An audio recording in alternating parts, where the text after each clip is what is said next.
Thanks for coming to Bills.com. In the last year and a half, we've seen a number of questions related to defaulting on second mortgages. Really, we've seen questions related to defaulting on all types of mortgages, but second mortgages seem to be a particular concern to people. In many cases, what's happening with people with second mortgages, your house loses value, your first mortgage balance is already pretty high, and then your second mortgage balance is eclipsed by your house value. So in other words, you become underwater. You owe more than what your home is worth. A good example is a first mortgage of $100,000 on a house that's worth $150,000 with a second mortgage of $75,000. So you owe $175,000 and your home is worth $150,000. You're officially underwater. So we've received a ton of questions to our Ask Bill section and a lot of feedback and a lot of additional follow-up comments on what to do if you have a second mortgage that's underwater and you're considering defaulting or you've already defaulted. So let me get right into that. A couple of things. The first thing to think about if you're in this situation is the cause. Why are you in that situation?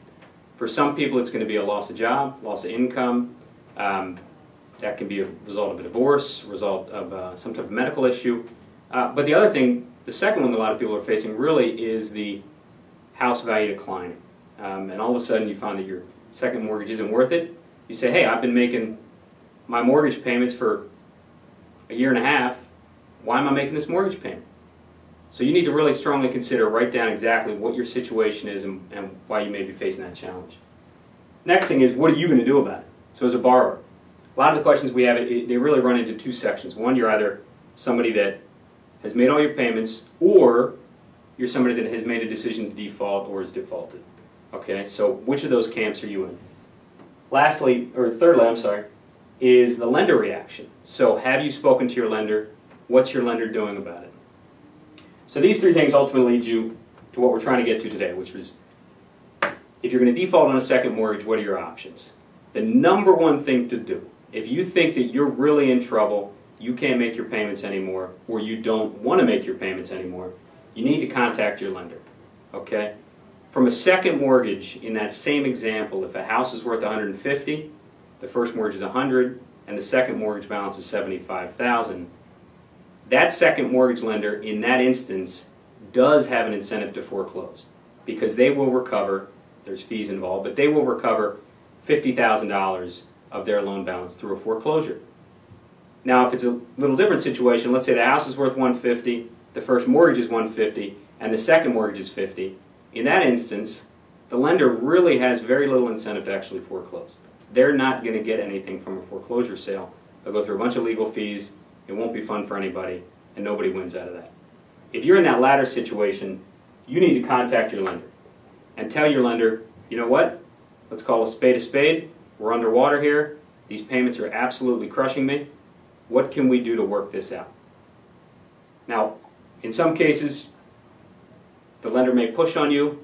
In other cases, and we speculate more often than not, you're going to find a reasonable response from that lender who may say, hey, you know, whatever it is, let's cut your payments down to X, something that's manageable for you. And that's the more likely response in most cases, given this current environment. In the other instance, where the home is worth $150,000, the first mortgage is $100,000, and the second mortgage is $75,000, if you're having trouble with your payments, you really need to do the same thing, which is contact your lender and let them know what's happening.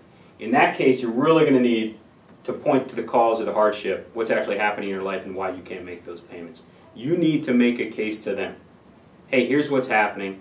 I can continue to make payments, but they need to be dramatically reduced, at least for the short term, to get me back to a situation where I can actually make my payments and keep my obligations.